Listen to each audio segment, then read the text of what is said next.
जय हिंद। इससे पहले वाले वीडियो नागरिकता कैसे मिलती है, 5 टाइप से नागरिकता मिलती है और 3 टाइप से चली जाती है, उस सारे के बारे में हम आपको समझा दिए थे। इस वीडियो में हम आपको अलग अलग टाइप की नागरिकता देखते हैं कि आपको कौन से टाइप की नागरिकता है, और ये सब में अंतर समझते हैं। एनआरई, एनआरओ, ये आपका जो इधर एनआरआई, पीआईओ, ये सब में अंतर समझते हैं। देखिए नागरिकता कैसे मिलती है सब समझा दिए थे। जैसे सोनिया गांधी को नागरिकता कैसे मिली थी, क्योंकि उन्होंने राजीव गांधी से विवाह कर लिया था, विवाह के आधार पर भी नागरिकता मिल जाती है। अब कुछ लोग उन्हें विदेशी कह रहे हैं, देखिए कानूनी नज़र से वो विदेशी नहीं है। और जैसे उन्होंने जैसे एक नागरिकता लेने का एक जो नियम होता है, उस नियम से उन्होंने ले लिया। अब हम थोड़ा सा आगे समझते हैं, नागरिकता का पार्ट 2 में तो समझते हैं।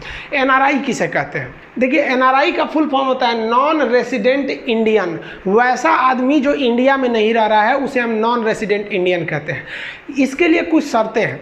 जैसे मान लिया कि हम घूमने चले गए, जापान घूमने गए 2 महीना के लिए, तो जेन्युइन है कि हम तो जापान में हैं, इंडिया में तो है नहीं, तो आप क्या हमको एनआरआई कह दीजिएगा, नॉन रेसिडेंट इंडिया? हम तो अभी भी इंडिया में नहीं है, तो देखिए इसे एनआरआई नहीं कहना। एनआरआई उसे कहा जाता है जो 6 महीने से ज़्यादा के लिए भारत छोड़ के विदेश गया हो, एजुकेशन पर्पज से, जॉब पर्पज से या किसी पर्पज से अगर वो वहाँ गया हो, लेकिन 6 महीने से ज़्यादा के लिए गया है, तब आप उसे एनआरआई कहेंगे। पता चला हम किसी मीटिंग में चले गए, मान लीजिए दुबई 2 दिन के लिए, तो 2 दिन के लिए एनआरआई थोड़ी ना हो जाएंगे, तो ये एनआरआई हो जाता है। हिंदुस्तान में बहुत से लोग एनआरआई है। आप जैसे देखेंगे केरला के लोग विदेश में बहुत ज़्यादा काम करते हैं। केरला में जितने वर्कर काम करते हैं ज़्यादातर मेस केरला के लोग चलाते हैं। यूपी बिहार, स्पेशली सिवान, गोपालगंज, छपरा वाला जो बेल्ट है, वहाँ के लोग, हर जगह के लोग, इंडिया के मतलब कुछ ऐसे राज्य हैं जहाँ पे एक विशेषता है। जैसे कनाडा में देखिएगा तो सिख लोग बहुत ज़्यादा है, पंजाब के, तो वो लोग क्या है, एनआरआई हैं इंडिया के, लेकिन वहाँ जाके काम वाम कर रहे हैं। तो ये एनआरआई जो होते हैं ये बहुत ही अच्छा काम करते हैं। हमारे हिसाब से इस देश के लिए सबसे, हमारे हिसाब से जो सच्चा देशभक्त हो जाता है ना, हो सकता है हम गलत है, सबसे पहला भारतीय सेना, जो थल सेना, नौसेना, वायुसेना, सबको मिला के कहते हैं। तो जो हमारी जो सैनिक है वो सबसे बड़े देशभक्त है। दूसरे नंबर पे हमारे किसान, और 3rd नंबर पे हम इन एनआरआई को समझते हैं। रीजन क्या है कि ये लोग हिंदुस्तान में पढ़े लिखे, टेक्नोलॉजी लिए वहाँ जाके काम करते हैं। जैसे सऊदीया में, अरब में, मिडिल ईस्ट में 55 लाख लोग हमारे हिंदुस्तानी भाई काम करते हैं वहाँ पर, और वो लोग वहाँ पर काम करते हैं, मेहनत करते हैं, पसीना बहाते हैं, और जो इनकम होता है वो खड़े पैसा हिंदुस्तान में भेज देते हैं। तो सोचिए आप एक कल्पना कीजिए कि हिंदुस्तान में धड़ाधड़ पैसा आ रहा है, अब बदले में हिंदुस्तान न उन्हें खाने को दे रहा है, न पीने को दे रहा है, कुछ तो नहीं दे रहा है, वो उसी देश में काम करते हैं, लाखों लोग काम करते हैं। अटल बिहारी वाजपेयी का उन वक्तव्य को याद कीजिएगा, जब 1998 में अटल बिहारी वाजपेयी ने उस बुढ़ापे में वो शेर का जिगरा दिखाया था। अमेरिका के लाख कहने के बावजूद जब परमाणु परीक्षण किया था तो अमेरिका ने भारत पर एम्बार्गो लगा के प्रतिबंध लगा दिया था। अब लोग हमसे ना व्यापार करते थे, ना हमारा सामान लेते थे, बहुत ज़्यादा दिक्कत हो जाता था। अब हमारी अर्थव्यवस्था बर्बाद होने के कगार पर थी। लेकिन ये 55 लाख जो एनआरआई लोग थे, जो अमेरिका, ब्रिटेन, जापान, सऊदी अरब, कतर, दुनिया भर के लोगों थे, वहाँ के सारे लोगों ने काम कर करके इतना पैसा भेजा कि इस भारत माँ की अर्थव्यवस्था को गिरने नहीं दिया। तो इन लोग को सैल्यूट है। जिस तरह से एक भारत के बॉर्डर पे हमारे सैनिक खड़े हैं ना, उसी तरह ये अर्थव्यवस्था को बचा के रखें। ये नहीं रहेंगे समझा तो अर्थव्यवस्था -100% पे चल जाएगा यहाँ पे। तो अटल बिहारी वाजपेयी ने इन लोग का धन्यवाद दिया था। ये बहुत हम लोग ध्यान नहीं देते कि हमारी अर्थव्यवस्था को बचाने में इन लोग का हाथ है। अब आप खुद सोच के देखिए कि ये भारत के लिए कितना बेहतरीन काम कर रहे हैं, इनकम दे रहे हैं, और हमसे कुछ नहीं ले रहे हैं। तो हमारा देश का संविधान का भी कर्तव्य है कि नहीं इनके लिए कुछ करें। तो हम लोग का जो देश का संविधान है वो भी बहुत बेहतरीन। उसने कहा कि भैया जो एनआरआई लोग हैं, लोग इतना मेहनत से भारत में पैसा भेज रहे हैं, इनके पैसे पर हम टैक्स नहीं लेंगे। बहुत बेहतरीन काम किया ये लोगों ने कि जो दिया इनकम टैक्स फ्री है। अब विदेश में जाइए, यहाँ कमाइए। सीमान और ये सब जो यूपी बिहार का एरिया है, वहाँ एनआरआई वाले लोग पे तो गाना निकल गया, सैया और अब गई ने अब केकरा संगे लड़ब हम, इस तरीके का एक तो गाना निकल गया भोजपुरी में। तो सोचिए एनआरआई की अर्थव्यवस्था में कितना महत्वपूर्ण है। हम लोग एनआरआई हैं नहीं हैं, हमारे 1-2 दोस्त हैं जो एनआरआई है, साथ पढ़े थे, अभी बाहर काम करते हैं। आप लोग के भी कुछ रिलेटिव होंगे जो एनआरआई होंगे, जो भारत के तो हैं लेकिन वो अभी भारत में नहीं रहते हैं। एनआरआई लोग वोट डाल सकते हैं, याद रखिएगा। उनके वोट को हम प्रॉक्सी वोट कहते हैं, लेकिन भारत में अभी ऐसी व्यवस्था बहुत अच्छे ढंग से नहीं है। मोदी जी ने 2016 में एक स्टेटमेंट दिया था, अभी 2020 आ गया, इस पर कुछ खास काम नहीं किया गया, लेकिन उन्हें वोट का अधिकार होना चाहिए। बाई पोस्ट वो अपने यहाँ पोस्ट ऑफिस से वोट डाल के भेज सकते हैं, स्पीड पोस्ट टाइप टाइप का कुछ ऐसी व्यवस्था रखना चाहिए उन लोग के लिए। अब एनआरआई की पहचान क्या है? तो एनआरआई के पास पासपोर्ट का होना जरूरी है। अगर पासपोर्ट नहीं है तो आप भारत छोड़ के जा ही नहीं सकते हैं। तो भारत छोड़कर जाने के लिए दूसरे देश में पासपोर्ट की जरूरत है। तो ये एनआरआई की सबसे बड़ी पहचान है। आप लोग अगल बगल में पता करिए कितने लोग एनआरआई हैं। हम लोग टोटल हिंदुस्तानी। अब एनआरआई में जो लोग बाहर काम कर रहे हैं, अब आगे समझते हैं इसके। अब एक आया PIO, person of Indian origin. ये आप ही इसको समझ जाइए, लेकिन ये अभी ख़त्म कर दिया गया। 2015 में इसे समाप्त कर दिया गया। ये क्या था कि वैसा जैसे मान लीजिए कोई भारत का आदमी है, जैसे मान लीजिए कि हम अमेरिका जाके सेटल हो गए। एक बात कर रहे हैं, तो हम तो ओरिजिनल थे, इंडिया के थे, और अमेरिका में मेरे बाल बच्चे हो गए सब। अब वो बाल बच्चे अमेरिका की नागरिकता भी ले लिए हैं सब, लेकिन उनको तो उनका तो सब कुछ हिंदुस्तान में ही है। एक कल्पना करिए आप, तो वो हिंदुस्तान में आएंगे तो उन्हें एक विदेशी की तरह ट्रीट किया जाएगा। लेकिन भारत सरकार ने देखा कि जो हिंदुस्तान को छोड़कर विदेश में गया है और परमानेंटली शिफ्ट हो गया है, उससे बहुत पढ़े लिखे आदमी थे सब, अमीर था सब। तो भारत सरकार दिमाग लगाया कि ये अमीर को बुला के भारत लाओ। अगर भारत लाओगे ना तो ये बहुत फायदा देगा सब। तो इसलिए भारत सरकार ने उन लोगों को नागरिकता नहीं दिया, एक कार्ड दे दिया, जिस कार्ड पर लिखा रहता है कि person of Indian origin card. ये पासपोर्ट की तरह होता है। ये उनको दिया जाता है जिनके माता पिता भारतीय मूल के थे। तो जो भारतीय मूल के लोग थे उन्हें कहा जाता है PIO।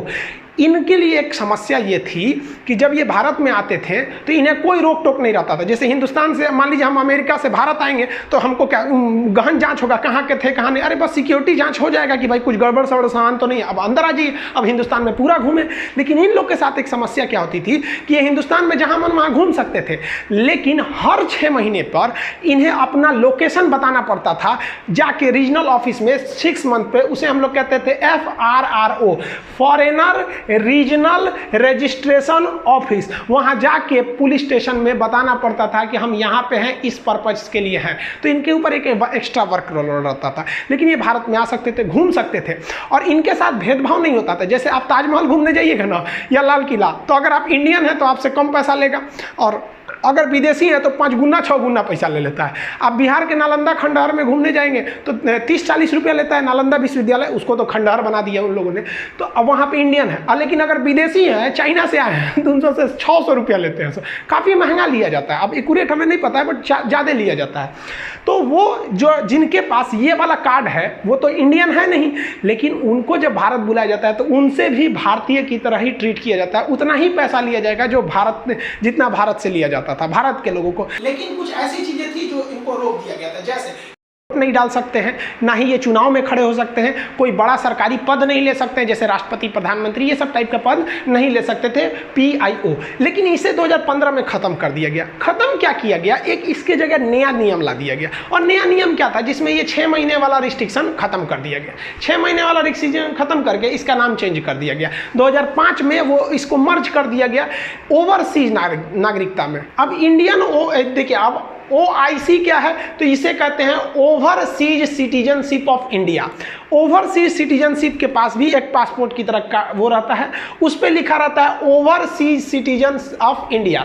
तो ये भारत के प्रवासी भारतीय का जो नागरिक कार्ड होता है, ये उनकी पहचान होती है। लेकिन एक शर्त है, ये उसे नहीं दिया जाता है जो पाकिस्तान या बांग्लादेश का है, क्योंकि मिसयूज होने लगेगा यहाँ से, इसलिए इसे रोक लगा दिया जाता है। अब इसकी खासियत क्या है भाई साहब, ये एकदम है PIO की तरह। इसमें कुछ छूटे हैं, आपको वीज़ा नहीं लगता है, उसमें भी वीज़ा नहीं लगता था PIO में। वीज़ा क्या होता है, जिस देश में एंट्री करने जाते हैं ना, तो एंट्री करने से पहले ही आप पूछते हैं हम आए कि नहीं आए, तो उसको वीज़ा बोलते हैं। जैसे नरेंद्र मोदी 2014 से पहले अमेरिका ने उनको वीज़ा नहीं दिया था कि आप अमेरिका में नहीं घुस सकते हैं, और जब चुनाव जीत गए ना तो बोला क्या, नमस्ते हाउडी मोदी, नमस्ते ट्रंप कर रहा है। अरे भाई, हिंदुस्तान के प्रधानमंत्री को कोई थोड़े रुक सकता है। तो हम लोग को भी अगर हम जाना चाहते हैं जापान, अमेरिका, तो हमारे पास पासपोर्ट रहना चाहिए, मतलब हमारा देश जाने के लिए बोल रहा है, और अमेरिका का वीज़ा रहना चाहिए। लेकिन भारत सरकार ने जो लाया ओवरसीज सिटीजनशिप ऑफ इंडिया, इसमें कहा गया कि जिनके पास ये कार्ड है वो जब भारत में आएंगे तो उन्हें वीजा लेने की जरूरत नहीं पड़ेगी। कोई वीजा की जरूरत नहीं है, उनके लिए वीजा नहीं लगेगा, और ना ही उन्हें पुलिस स्टेशन या FRRO के ऑफिस में जाके रजिस्ट्रेशन कराना पड़ेगा, और ना ही उनके साथ कोई जैसे म्यूजियम या कोई पार्क वगैरह में जाते हैं तो एक्स्ट्रा फीस भी नहीं ली जाएगी। इसमें भी उन्हीं को नागरिकता दी जाती है जिनके माता पिता या उनके पूर्वज दादा दादी कोई भी जो कभी ना कभी भारतीय रहा हो, लेकिन ये व्यक्ति क्या है जो विदेश में सेटल है। इससे फायदा क्या होगा, जिंदल जो बहुत बड़े उद्योगपति हैं, करोड़ों करोड़ों हिंदुस्तान में, देखिए हिंदुस्तान में क्या होता है, गांव का आदमी है कमाएगा ज्यादा तो जिला में जाके बस जाएगा, और कमा लिया तो उस राज्य की राजधानी में जाके बस जाएगा। जैसे बिहार में ज्यादा कमा लिया तो पटना में आके बस जाएगा, पटना वाला ज्यादा कमा लिया तो दिल्ली जाके बस जाएगा, दिल्ली वाला ज्यादा कमा लिया तो मुंबई जाके बस जाएगा, और मुंबई वाला ज्यादा कमा लिया तो सोचा लंदन जाके बस जाएगा। तो भाग रहा है सब इधर उधर, लाइफ इज मूविंग। तो लंदन जो भागा है इसका मतलब वो सबसे ज्यादा कमाया है, तो उसको पकड़ के लाओ इंडिया, कुछ ना कुछ पैसा देगा। तो उसी सब के लिए बनाया गया OIC। अब लंदन में बड़का बड़का करोड़पति है सब, उसको कहा गया आइए भाई साहब भारत आइए, आपको एंट्री में कुछ नहीं पूछेंगे, कोई वीजा उजा की जरूरत नहीं है, आप आ जाइए भारत में, कोई दिक्कत नहीं है, यहाँ आइए घूमिए फिरिए, ना वीजा ना पुलिस स्टेशन, एकदम आराम से, कितना बार आइए कितना बार जाइए, कोई दिक्कत नहीं है, यहाँ आइए। जब जब वो हिंदुस्तान में आएगा तो उसे अपनी मातृभूमि की याद आएगी और अपनी मातृभूमि के लिए कुछ करेगा। यहाँ पे आएगा, टूरिस्ट भी बन के आएगा अपना जमीन को घूमने, तो भारत को कई लाभ होंगे। तो ये 3 तरह की नागरिकता आप समझ कर, हम लोग बाहर नहीं है तो हम लोग सिंपल नागरिक कहलाएंगे, जो विदेश काम करने गया है वो NRI कहलाएगा, और एक पर्सन ऑफ इंडियन ओरिजिन को खत्म करके उसी की जगह क्या ला दिया गया है, ये ओवरसीज नागरिकता, ये लक्ष्मी मंच समिति के सिफारिश पर इसे लाया गया था। इनके पास एक तरह का ये कार्ड होता है। अब समरी में समझिए क्या क्या है भाई, ये जो है पर्सन ऑफ इंडियन ओरिजिन, इसको तो खत्म कर दिया गया, इसको किस में मर्ज कर दिया गया है, ओवरसीज वाले में मर्ज कर दिया गया। इन दोनों की विशेषता, ये दोनों वोट नहीं डाल सकते हैं, दोनों इलेक्शन नहीं लड़ सकते हैं, इनमें नहीं था। लेकिन NRI वाले लोग प्रॉक्सी वोट डाल सकते हैं, लेकिन अभी उतनी अच्छी सुविधा नहीं है। NRI कौन होता है, जो भाई काम करने गया है विदेश में, अब विदेश से पैसा भेजेगा, इसके लिए भी तो कोई व्यवस्था होना चाहिए। तो भारत में 1999 में एक फेमा एक्ट लाया गया। फेमा एक्ट क्या है कि foreign exchange management act. FEMA act के तहत कहा गया कि भाई जो विदेश में काम करने गया है वो इंडिया में किस किस हिसाब से पैसे भेजेगा। अब कोई व्यक्ति विदेश में काम करने गया है तो भाई पहले तो हिंदुस्तानी में ना होगा, तो इंडिया के किसी ब्रांच में उसे अकाउंट खुलवाना पड़ेगा। अब ये अकाउंट 3 टाइप के हो गए सर, वो हो गया एक NRO अकाउंट, NRE अकाउंट और FCNR अकाउंट। अब इन सबको आप समझिए अलग अलग करके। देखिए, अगर कोई व्यक्ति हिंदुस्तान में है और वो विदेश में जाके काम कर रहा है, तो उसको अगर उसने NRO अकाउंट खुलवा लिया है, NRO का मतलब होता है नॉन रेसिडेंट ऑर्डिनरी अकाउंट। इस अकाउंट का फायदा ये होता है कि जैसे मान लिया कि हम अमेरिका चले गए काम करने के लिए, अमेरिका चले गए पढ़ाने, तो अमेरिका से मान लीजिए हमको जो पैसा मिल रहा है तो हम किस अकाउंट में भेजेंगे, तो इसी NRO में भेजेंगे। लेकिन पता चला हमारा इंडिया में भी कोई बिजनेस था, कोई घर था जिससे रेंट आता था, या कुछ भी हो इंडिया का भी इनकम, तो ऐसा अकाउंट जिसमें आप इंडिया के इनकम को और विदेश की इनकम दोनों को जमा कर सकते हैं, उसे हम कहते हैं NRO अकाउंट। इसमें इंडिया का भी पैसा जमा कर सकते हैं और फॉरेन का भी जमा कर सकते हैं। लेकिन इसकी खराबी क्या है, इस पे टैक्स लगता है। इसीलिए जो विदेश में काम करने वाले लोग होते हैं उन्हें सलाह दिया जाता है कि आप NRO मत खोलिए क्योंकि आप पर टैक्स लगेगा, बल्कि आप NRE अकाउंट खोलिए। NRE अकाउंट किसके लिए होता है, नॉन रेसिडेंट एक्सटर्नल। वो क्या कर सकता है कि वो केवल वही पैसा इस अकाउंट में भेज सकता है जो उसने फॉरेन से कमाया है, तो केवल फॉरेन इनकम को डाल सकता है। अब सोचेगा उसका परिवार वाला कि नहीं हम घर से कमाए हैं इसमें डाल दे, तो वो नहीं लेगा। ये केवल विदेशियों जो भारतीय हैं विदेश में काम कर रहे हैं वही इस अकाउंट में पैसा भेज सकते हैं। इससे फायदा उनको होता है कि भाई एक्स्ट्रा चार्ज वगैरह नहीं कटते हैं और ना ही उनको कोई टैक्स वगैरह देने को लगता है, समझा गया। लेकिन क्या है कि ये पैसा और ये पैसा दोनों में समस्या समझिए। आप विदेश में काम करेंगे तो आपको वहाँ सैलरी रुपया के हिसाब से तो नहीं मिलेगी, डॉलर मिल सकता है, रियाल मिल सकता है, जहाँ भी जिस देश में है उस देश की करेंसी मिलेगी। तो जब आप NRO में पैसा भेजते हैं तो ये उस करेंसी को ऑटोमेटिक रुपया में चेंज करके जो वैल्यू होता है वो दे देता है, और NRE में करेंगे तो ये भी रुपया में दे देता है।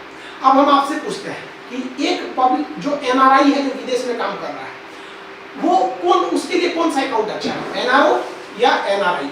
आप कमेंट करके बताइएगा कि आपके हिसाब से उस व्यक्ति के लिए कौन सा अच्छा है। अब एक चीज समझिए, कुछ ऐसे भी NRI है जो सॉफ्टवेयर इंजीनियर वगैरह अमेरिका में गए हैं, उनको क्या है कि मार्केटिंग करना रहता है, लेकिन दुनिया का जो ज्यादातर मार्केटिंग होता है ना वो डॉलर में होता है। और हमारे देश में चलता है रुपया, तो झमेला हो जाता है, रुपया को डॉलर में करो फिर मार्केटिंग करो। तो एक अलग अकाउंट बनाया गया जिसे कहा गया जिसे कहते हैं foreign currency non resident account. इसमें क्या है कि आप जो करेंसी डालेंगे उसी करेंसी में पैसा स्टोर रहेगा। जैसे कोई डॉलर में कमाया और इसमें भेजेगा ना तो डॉलर को रुपया में बदल देगा, और इसमें भेजेगा तो फिर डॉलर को रुपया में बदल देगा, लेकिन इसमें भेजेगा तो सेम करेंसी छोड़ देता है। डॉलर में करेंगे तो डॉलर में रह जाएगा, पाउंड में करेंगे तो पाउंड में रह जाएगा। तो जिन्हें इंटरनल व्यापार एक्सटर्नल व्यापार करना है इस कंट्री से उस कंट्री फॉरेन मनी में, तो उनके लिए एनआरई अकाउंट नहीं है, उनके लिए ये है आपका foreign currency non resident account, ये सेम करेंसी में होता है। तो आई होप आप ये करेंसी वगैरह अकाउंट समझ गए होंगे, आई होप आप ये सब समझ गए होंगे। ये PIO तो खत्म हो गया है।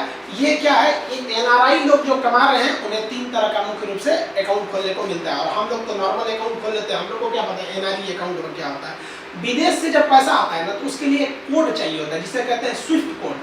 स्विफ्ट कोड विदेश से पैसा के लिए चाहिए, और इंडिया में भेजना है तो IFSC कोड। जैसे मान लीजिए हमको चेन्नई भेजना है, तो चेन्नई भेजना है तो फिर हमको क्या चाहिए, वहाँ का IFSC कोड चाहिए, समझ आ गई इंडिया में। लेकिन अगर अमेरिका से कोई पैसा भेज रहा है इंडिया में तो उसे IFSC कोड तो चाहिए ही चाहिए, वो किस स्टेट में जाएगा, और एक स्विफ्ट कोड भी चाहिए कि वो कहाँ एंट्री मारेगा। तो विदेश से पैसा मंगाने के लिए स्विफ्ट कोड, इंडिया में भेजने के लिए IFSC कोड। अब किसके अकाउंटों में भेजना है इसके लिए तो अकाउंट नंबर चाहिए। आप इसको समझ गए। ये